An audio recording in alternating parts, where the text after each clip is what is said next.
the age of 4, so like I didn't have my parents to grow up with, because I was with my mum from the day that I was born till I was about 2.5, and Dad got kingship care of me. And then Dad did what he did, and I had surgery on my 5th birthday. Surgery? Yeah, surgery, because he split me pretty bad. After he raped me, I walked in with the blood clot about this big into the emergency room in a cloth nappy. And then I spent my whole birthday in there, like with other kids and everything. Yeah. And then after that, I went into the foster care system for 13 years with one set of carers the whole time. And then when I hit about 18, they told me the whole story about what happened in life and why I was with them and everything like that. And I was like, I turned around and said, because I didn't understand, why the fuck did my parents abandon me? Like, that's all I want to know is why. Like, I want to know why.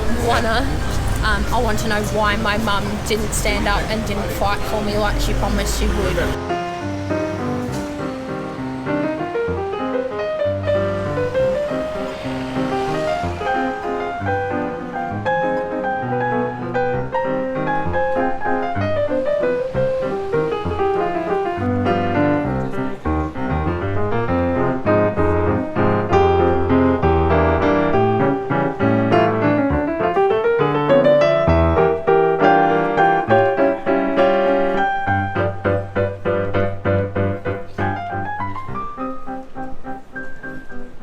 My name's Natalia. Natalia, and my partner's name's Aaron. Nice to meet you. I'm Goyo.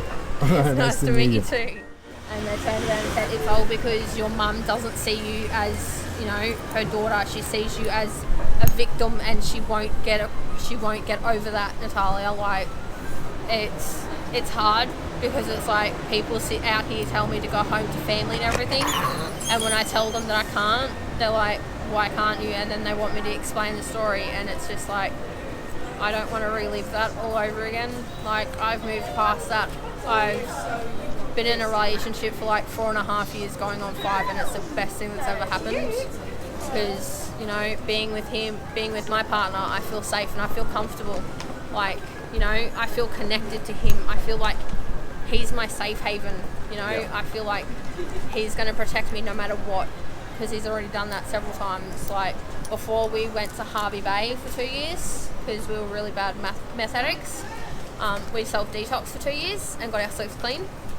And before that all happened, I almost got sexually assaulted near the Apple store, because my partner went to the toilet, came back, and I was dead to the world.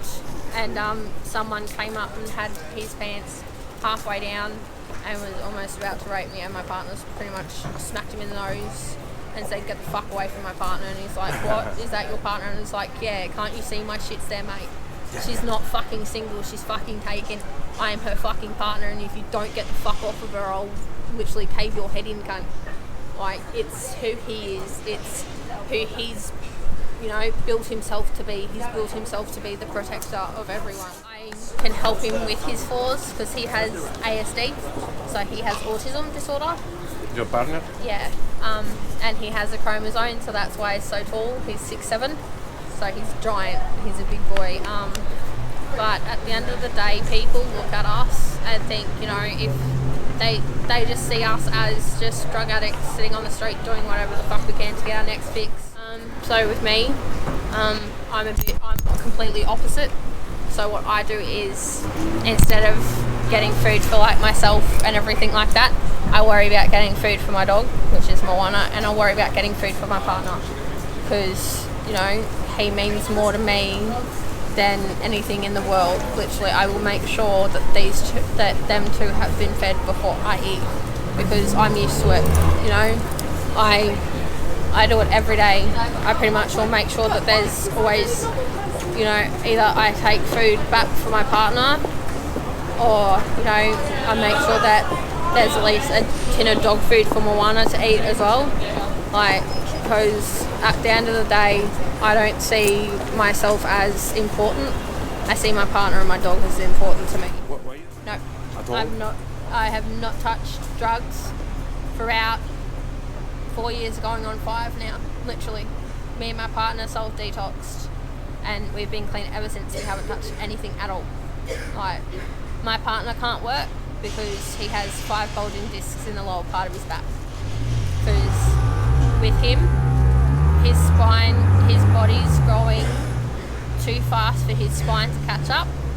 So his spinal cord is narrowing and his discs are squashing together and he's got nerve endings hanging out. And he gets sciatica pains, like the whole lot, literally. And people are sitting here telling him to get a job. He can't get a job.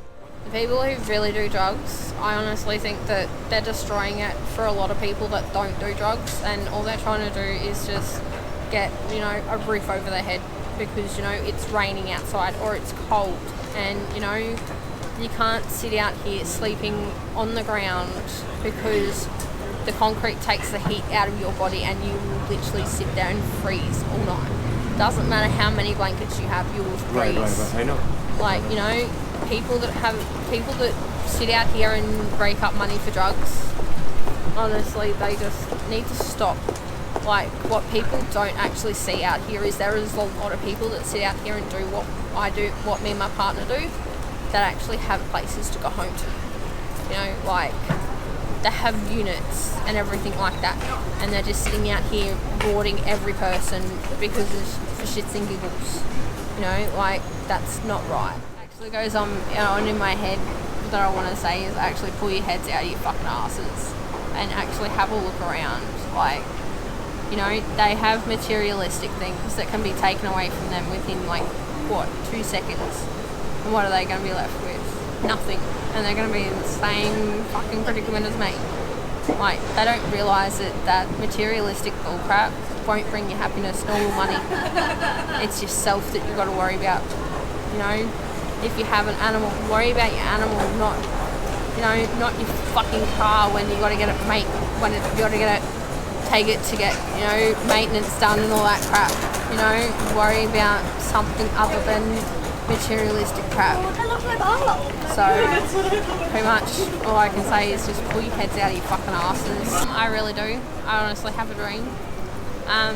I want to be a nail technician. Sorry? A nail technician, like sticking making on, nails and jelly nails and all these things? Yeah, pretty much like that. Because it's something that I've always wanted to do. Because the first dream that I wanted to do was become a hairdresser. But then I got in a car accident when I was about 19 and died and snapped my second, third and fourth metacarpal, so I can't do hairdressing. So being a nail technician is the next best thing, and I actually want to start my own home business from a place that I can rent, that I can call home.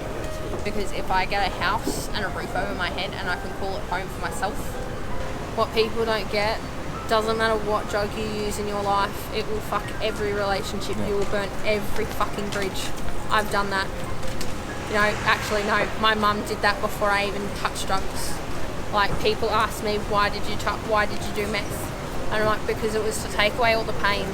Like, I can't, you know, when I first got with my partner, I couldn't look at him to have sex with him, you know, because it was just, I don't know, it was too triggering. And then to tell someone that you're dating that you've actually had that happen to you is actually really hard to say, like, because you don't know whether they're going to love you still, or they're going to just walk away from you and just ditch you completely. But literally, people out here have their whole family to go back to, whereas me and my partner don't. Like, I don't have my mum. She walked away from me when I was 21. You know, she also walked away from me when I was about 5. You know, so that's not really a good motherly role. So, you know, people need to actually understand that most of the time, like us guys, it's not because we don't want to work or we like doing this. I actually hate doing this because I've been picked up by the cops twice in one day. And I've also been told that they will confiscate my one for being a threat to society and put her down instantly. Right. Like, that is something that I don't want to happen. My partner, on the other hand, has had 15 court dates. Yeah, court dates for the same thing that I've had. For the same thing that I do. You know, like, at the end of the day, the cops don't give a shit. because, you know, they get to go home to a nice warm bed and a shower and a hot meal, whereas us guys don't. So, you know, like... Natalia, very nice to meet you. See you around. Have a good day, yeah? I will. Yeah, bye-bye. Bye.